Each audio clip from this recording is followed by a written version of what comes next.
You're listening to the Social Selling Simplified podcast. Stick around if you too are obsessed with learning things that actually work and believe that success leaves clues. We're all about identifying results-producing roadmaps and getting super clear on how to scale and grow your online business. From part-timer to president, social selling expert Ashley Shaw will help you connect the dots and take the guesswork out of what works to grow a social selling empire. It's time to hear from social selling legends, listen in on truthful conversations, and learn the best tips and tricks to reduce the marketing overwhelm so you can build the social selling business of your dreams. If you're ready to go all in, no holding back, and build the business you've always wanted, you're in the right place. Here's your host, educator, social selling guru, and fitness industry OG, Ashley Shaw. Welcome to Social Selling Simplified. I'm your host, Ashley Shaw, and today I have a guest that I am so excited about. Teresa Quinlan actually is somebody, now this is how I remember Teresa. Teresa is the first person that ever taught me how to train for a half marathon. And Teresa and I work together in the corporate fitness space. But what Teresa does now is absolutely blowing my mind in terms of the potential and the growth that can happen with entrepreneurs.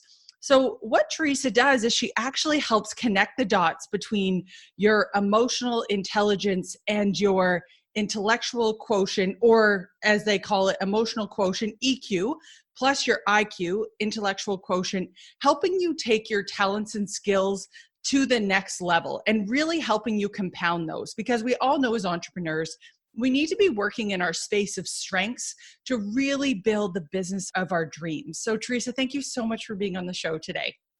You're welcome. Thank you for asking. I'm so excited. I can't believe that's the first memory is the half marathon. It made me shake my head at it because I'm like, that's right. Did that so often for so many people, which is really fantastic. I love it. Yes. So you've always been a coach, and you've always helped people get to that next level in goals and where they're going. So how did this passion really start for you? How did you start coaching and teaching people and helping them reach their goals? I think a lot of these things we start from a young age. Mm-hmm. And if we have perhaps the luck of having people in our lives who identify it within us, then they open doors and opportunities for us to really sort of leverage and capitalize on it. And so from a young age, I would say around 9, 10, 11, I had opportunities where I got to be captains of sports teams. And that sort of carried through my high school career and my young adulthood, as I had all of these opportunities to be in quote unquote leadership roles where coaching is an element and a very strong element. And that passion for wanting to help people to grow into their fullest potential is kind of selfish because it's so self-rewarding to watch someone else step into the fullness of who they are. I was used to doing that for myself. I'm slightly a high achiever, and I like to have a list of things to do, and I like to go after those things, and I like to have a personal best. And, that's my personality, and I'm cool with all of that. It doesn't bother me when sometimes people will say, oh my God, always achieving, always aiming. When are you going to lie down? Like when I'm dead, we'll have plenty of time to do that, right? Mm-hmm. So to be able to have had sort of many opportunities throughout life to do that, I think has come from both a passion for wanting to do it and the opportunity of other people recognizing and then opening doors for me.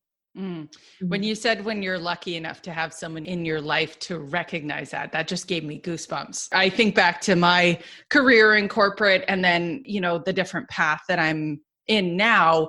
There's so many key people, coaches along the way that believed in me. And that was sort of the fuel to keep that fire going. That's just one thing that anytime I've had a coach, and that could be a business coach or a coach on a sports team, I've just been able to get to a different level of achievement that on my own, when just surrounded by my own thoughts, it was definitely difficult to get there.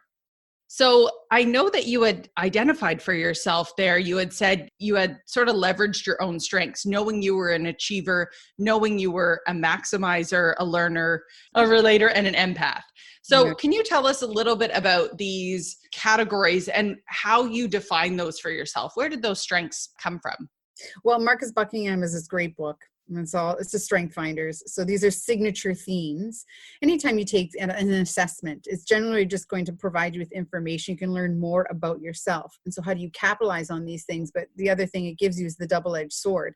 It lets you know how these things can also derail you. So that's an important element, is the balance in how we use them. One of the things that you mentioned earlier is that emotional quotient. Oftentimes the EQ skill is the balancing skill to our personality or our natural strengths. So being someone who's an achiever, I have to balance with stress tolerance, because achievers can tend to put a lot of stuff on their plate and go at it at a maniacal pace. And so you need to have stress tolerance strategies and emotional self-awareness to recognize when you're pushing yourself too close to that edge and your self-care is not a priority, or you're sacrificing. You won't be able to achieve at the same level if you're not doing that kind of stuff.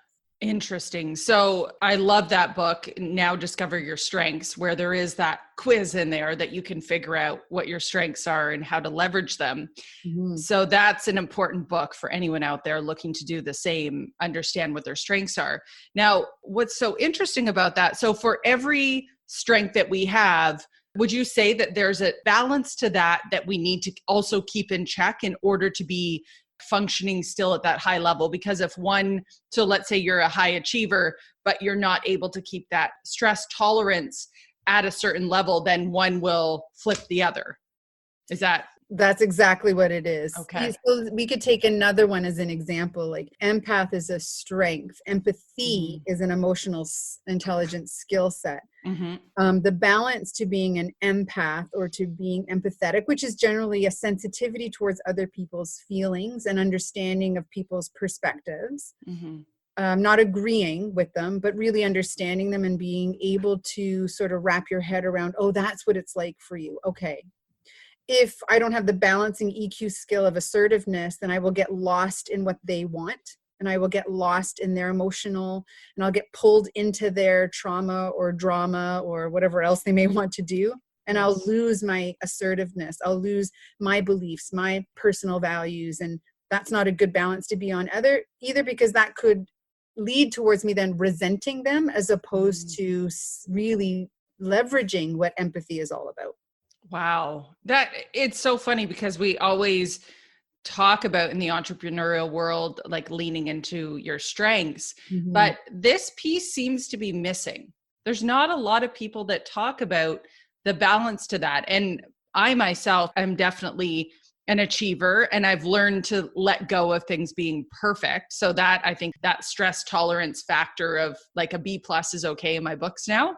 Right. But the empath, that's really interesting, because I can lean right in, and that assertiveness can be lacking at times. So that is so cool that it is, you've got to keep those things in balance and have strategies around both. I've never put that together, but that is so interesting. It is. It can be life-changing when it happens. Even just the acknowledgement now of you going, oh, that's what happens. There's a level of self-awareness that perhaps you're gaining just in this moment that you'll be able to carry forward with you, and now be more aware when these things are out of balance with each other, and how it biases or influences what you do next in things like decision making or problem solving or relationships. Because in essence, that's what happens is, in the moment of their interplay, we may sacrifice one thing for the other. And when we do that, it strongly influences the path that we then take. And we can course correct at any moment, because sometimes our self-awareness is lagging behind our actions. And we might get 3 or 4 action choices down the road and then have this hindsight where we go, oh, crap. I didn't want to do that. I don't want to actually be here. And now I can see where I'm going. I needed to 2 steps ago take this different action. We can course correct at that moment. It might take us a little bit longer to backpedal or to correct what we need to correct, but we can do it then. That's so interesting. So if somebody wanted to, we know where to find the strengths. Like if we wanted to invest in doing Now Discover Your Strengths, we can do that quiz. Does that also give people the ability to see what the balance is to that strength? Well, in the report itself, it will say like, this is how you leverage it and all great Okay. opportunity. And then it's like, and watch out because this is how it can also not help you. Okay. It doesn't the report doesn't necessarily give you like the balancing side of it, like the emotional intelligence side of it. However, Travis Bradbury's book, Emotional Intelligence 2.0, it's a nice introductory book to emotional intelligence. The model that I practice is EQI 2.0. Okay. And this model itself is by Ruben Baron. And so his description of emotional intelligence skills is just so much more robust. And this is where we learn things like the balance between empathy and assertiveness, a personality trait or a talent, and an emotional intelligence skill. So while EQ or Emotional Intelligence 2.0, great introduction to start to learn about self-awareness, self-management strategies, to learn about social awareness, relationship management, great stuff there. If you want to get more robust, you got to kind of tip into the 2.0 model. Oh, that's so cool. So when you're working with people in your coaching practice, what is it how do you tackle this with them and help get them to that sort of side of the entrepreneurial space and helping them tackle these things? Well, we first start with an assessment. So a self-assessment is a great way to sort of take a look and go, where do I think I'm at with my emotional intelligence? And there's a lot of validity markers that make sure when you're answering it, that the report is accurate. Yeah. You can't give yourself an overly positive or an overly negative rating. It will show up in the validity report. And then it's not that we throw the, baby out with the bathwater. We just sort of take the report itself with a little bit of a grain of salt. So we have this capacity to self-assess our emotional intelligence and be able to see where are our skills around these 5 realms and 15 skills within emotional intelligence. And generally where we begin is taking a look at what are the goals of the entrepreneur. So what are you trying to accomplish, first of all? Like, are you looking at impact? And your whole purpose driven behind your entrepreneurial career is making impact, and you know what you want that impact to be. Is it around need? You recognize sort of a gap in the industry or a need by a particular clientele, and so you want to fill that. Or, are you financially driven?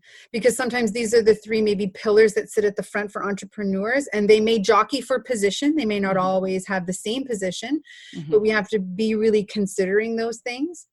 And one of the pillars that this comes down to in emotional intelligence is authenticity. There are 6 emotional intelligence skills that play towards our authentic nature. So when we think entrepreneur, impact, need, financial, we're also going to be thinking about what are our values, our purpose, and our talents.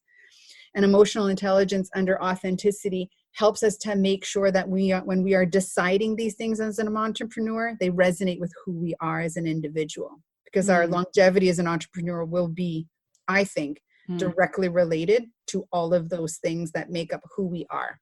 100%. Right?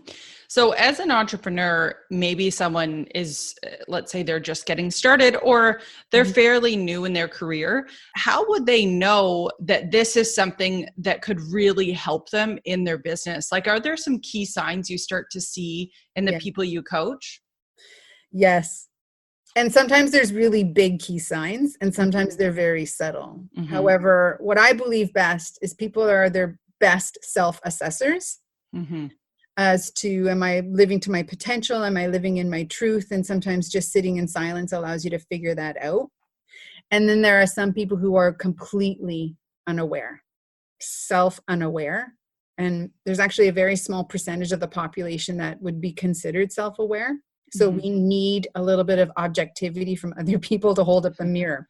But that's what we call social cueing. So one of the things we can sort of start to self-assess is, how am I managing just stress on a regular basis? Do I sleep well? Do I eat well? Am I exercising? Do I dedicate to self-care? Or am I sort of throwing that to the wayside? And stress management has an element of optimism. So do I have a level of positivity and a positive outlook on life? The next sort of key indicator could be what I call floundering, what most people would call floundering. Is it difficult for me to land on a decision? as an entrepreneur. Because when I put pen to paper, so when I had my moment of, I'm going to be an entrepreneur, it happened in probably 20 minutes where I was exploring the opportunity of what do I want to do next? The current career I was in, some information was provided to me by my manager that was kind of like, you've reached maybe a ceiling. It doesn't look like the organization is going to move in the direction you would like it to. And I was like, well, at least now I know. Because now I have the choice of, do I want to stay? Do I want to take what I'm doing and do it with another company? Or would I like to take what I love most about the work that I'm doing and make that what I do full time? And it was a process of just taking my pen and writing these 3 options down. And when I got to the third one and wrote it down, it overwhelmed me with that sense of, yep, that's it. And we all know we have an internal sort of barometer for when we're landing on something that is our truth, that we know is everything that we've been working for, wanting to do. It hits all of the buttons of my values, my purpose, my talents, my impact, my need. It fits all of those things. And the financial will be a byproduct. And that financial will come a lot faster if you have those other boxes already checked. Wow.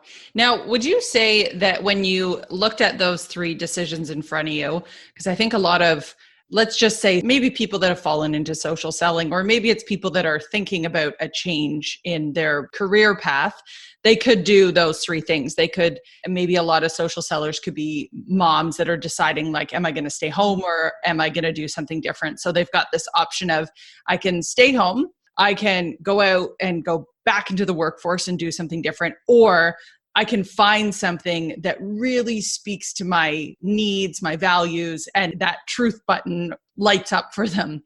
Would you say that most, like if you're an entrepreneur, and maybe this is truth or not truth, but as an entrepreneur, that is sort of always going to be the calling for you?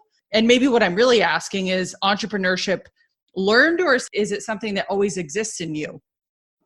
Oh, great question. I do believe there are natural personality traits that elevate your capacity as an entrepreneur. And there are probably learned skills that will help you to be better as an entrepreneur. But I think if you're missing some of those natural personality traits, it just makes the road a little bit trickier to navigate. Not that you can't do it. You may struggle a little bit more. So I've had conversations in this first year with other entrepreneurs, and some who've been entrepreneurs for like a decade. And, you know, they're like, has your first year been tough? Because they're speaking from their experience, right? And so they ask it in a way that is visibly telling that I'm supposed to say yes. And so when I say, no, it hasn't been at all, they're shocked. The look of shock comes across their face and they're like, what do you mean it hasn't been at all? So then I describe what the year has been like for me. And they're like, you know, that's not normal. And I'm like, no, I don't know that's not normal, because this has been my experience, which is my normal. So you have an experience which creates your normal as well. So when I speak to entrepreneurs, I don't talk to them about what a first year could be like that is different than what mine was like, because that's what my experience was like.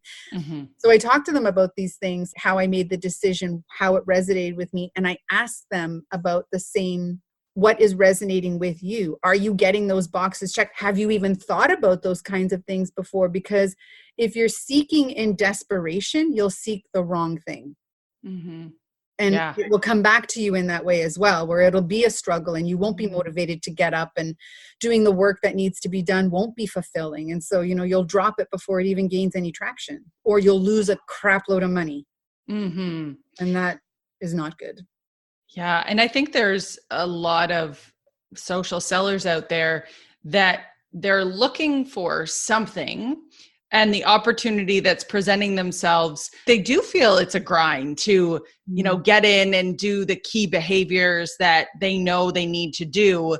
But would you say that when that happens, it might be, could it be that a strength is not aligned in what they need to do in that moment to grow the business? Or is it something else at play when that motivation is just not there?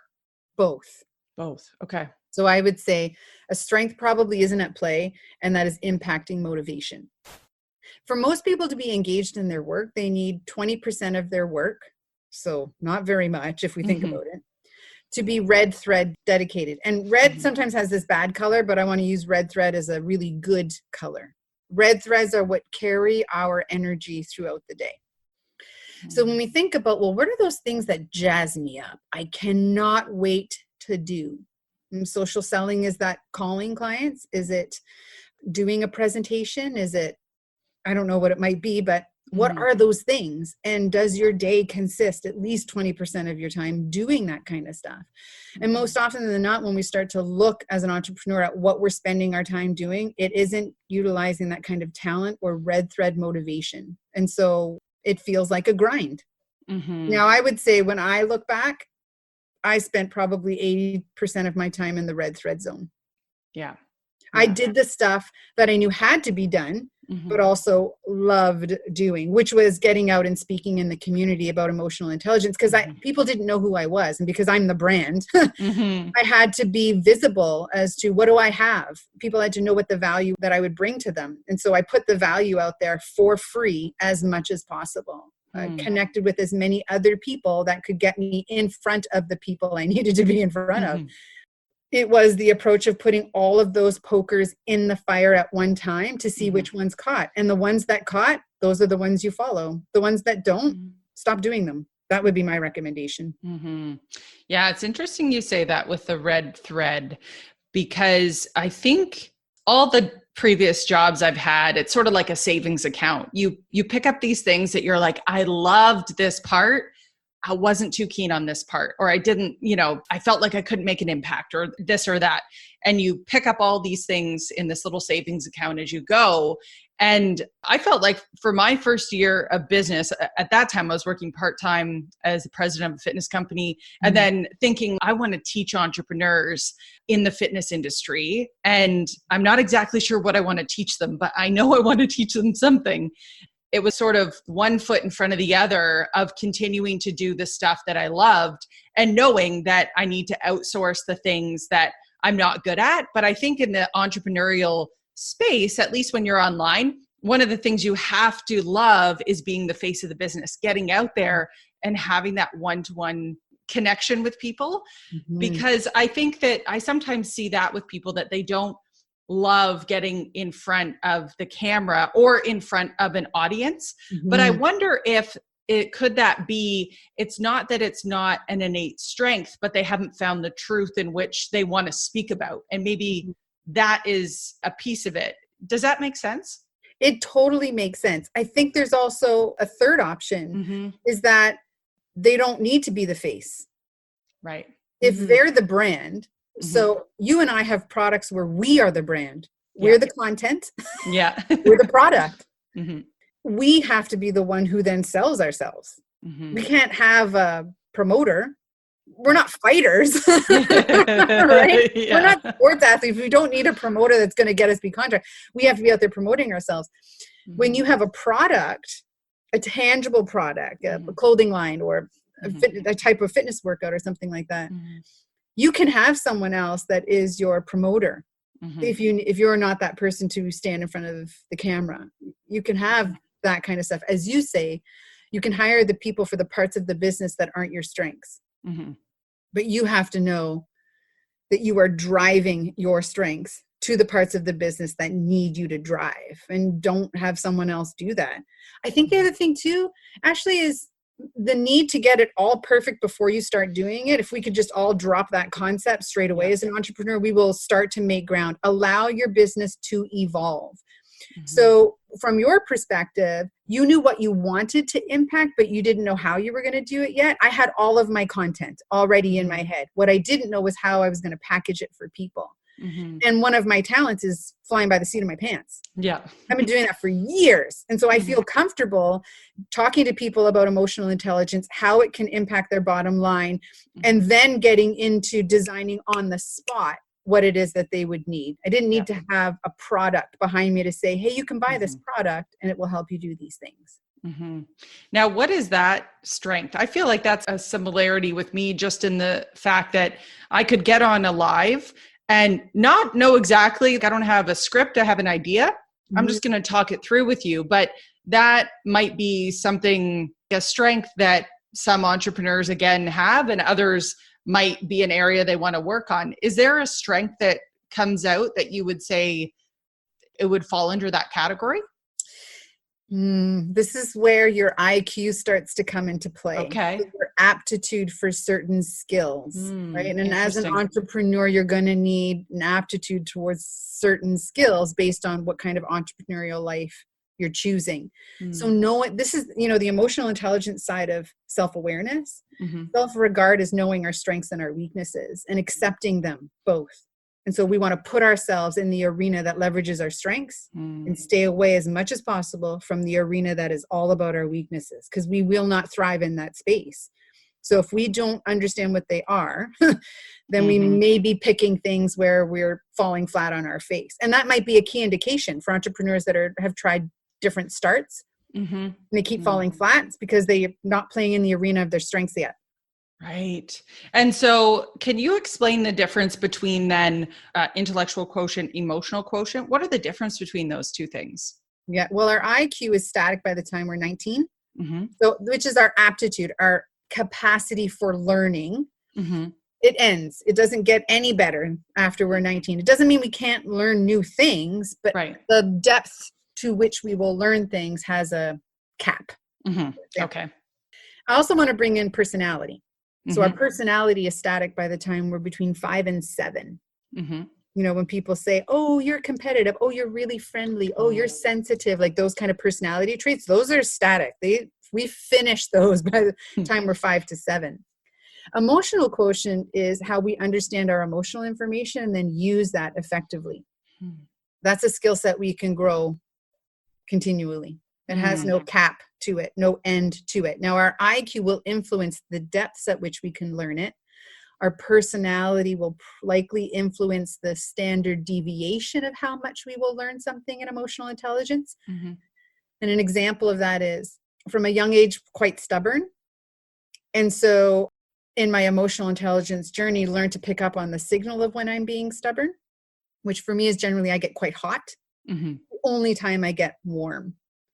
And when I can recognize the subtle rise in temperature, then I can deploy a strategy so my stubbornness doesn't get in my way.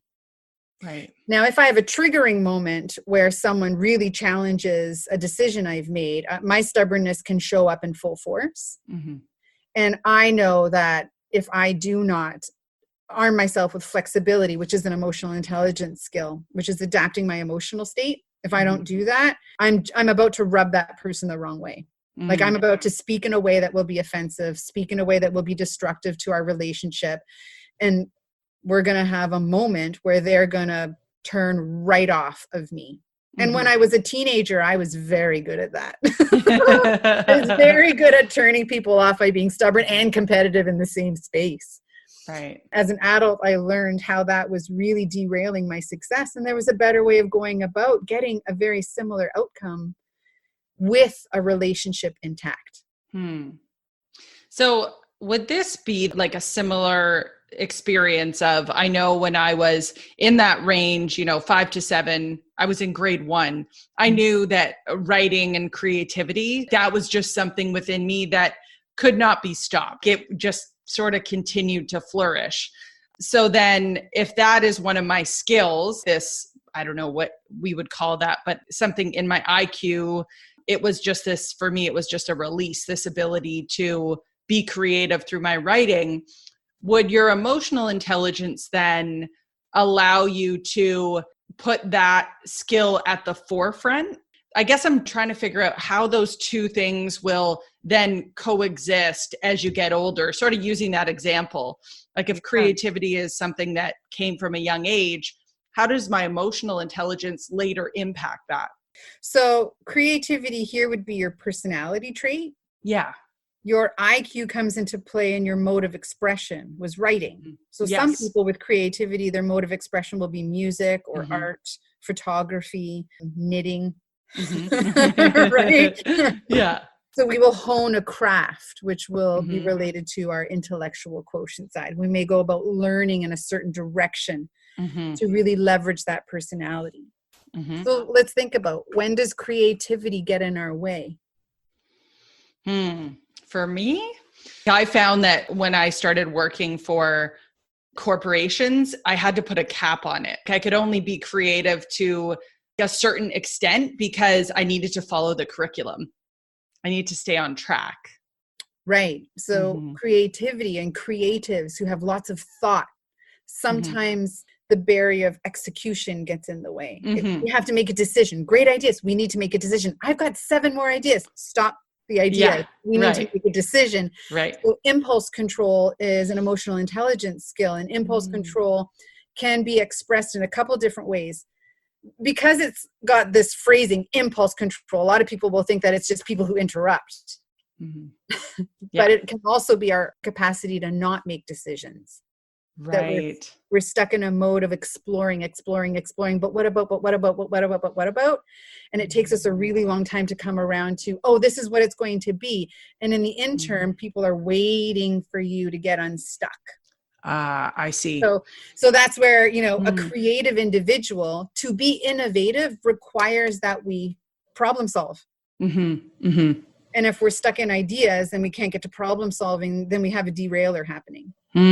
So does your IQ and the things that, manifest at a young age, does that have a direct impact on your EQ?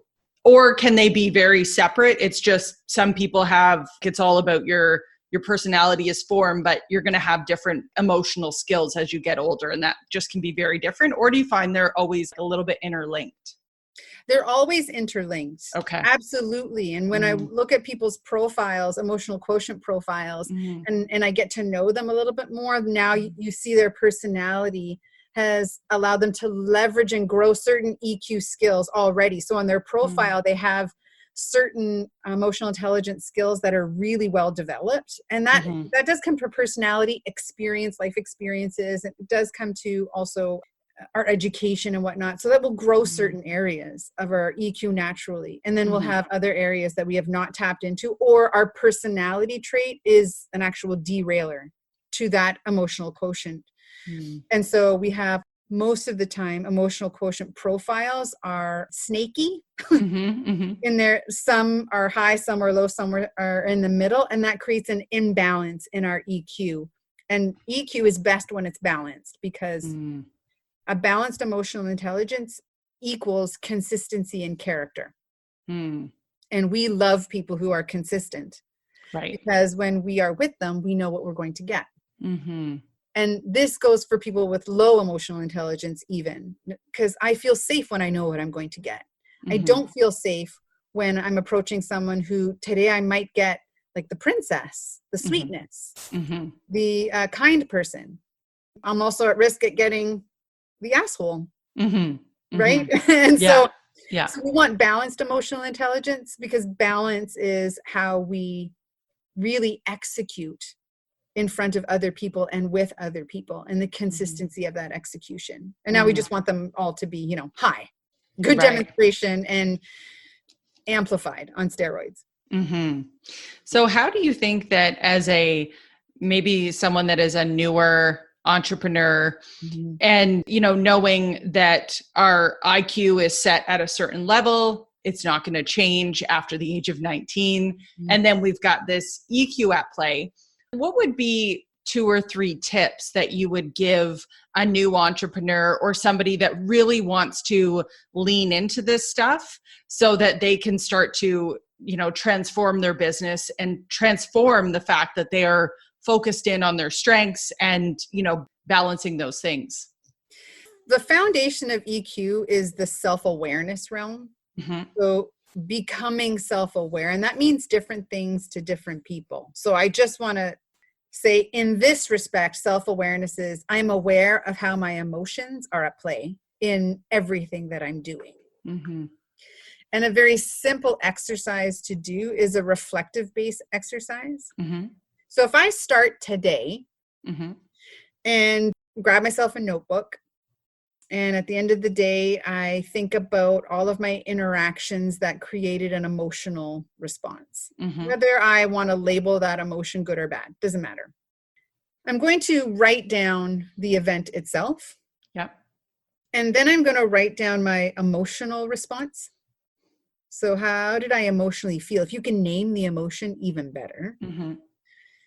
What were the physical signals that were telling me I was experiencing this emotion? When I was triggered by an event or a person or a comment or a look, what went through my head? So I felt something, and then I had all of these beliefs and thoughts run through my head.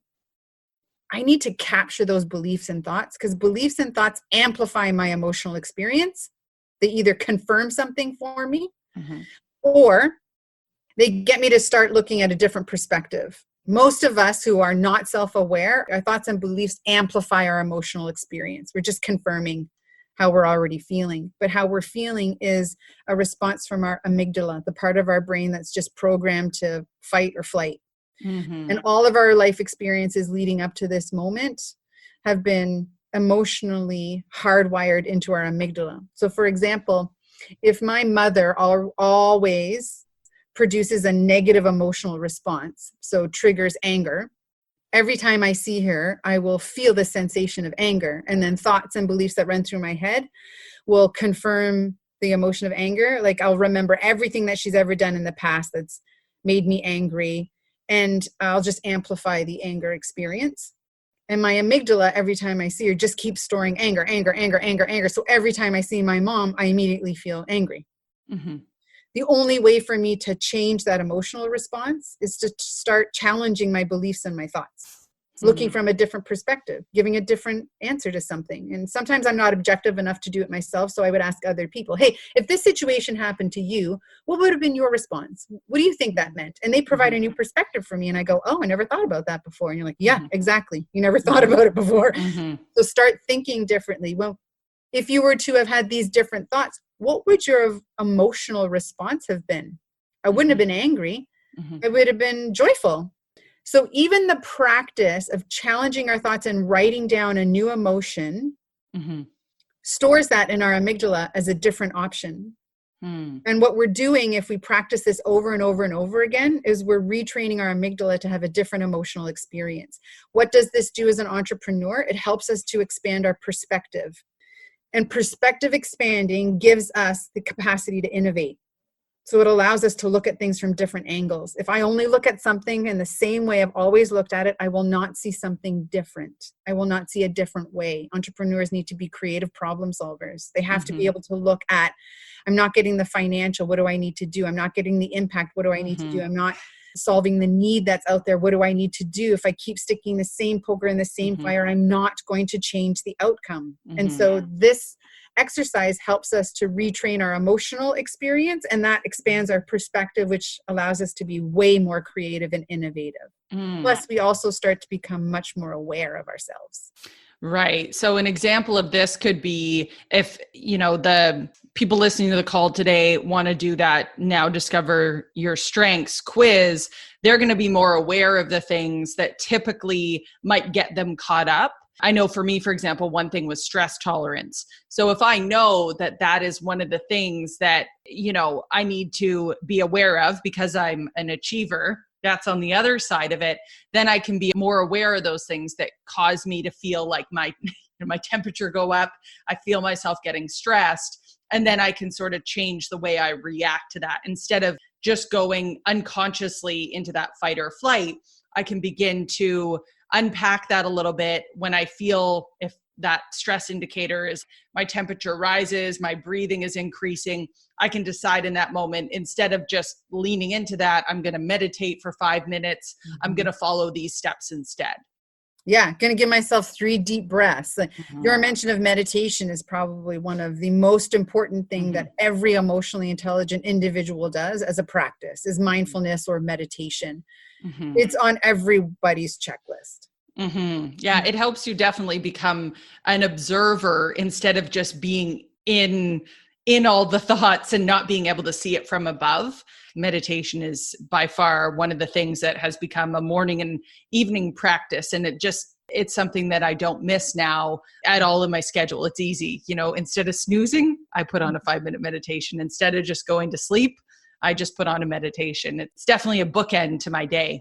Yeah. See, and I do mine when I brush my teeth, because brushing my teeth is something I don't have to pay attention to anymore. You've done it so many times. I don't have to be present to the brushing of my teeth activity. So I use that as my mindfulness practice time. I love that. Mm. Awesome.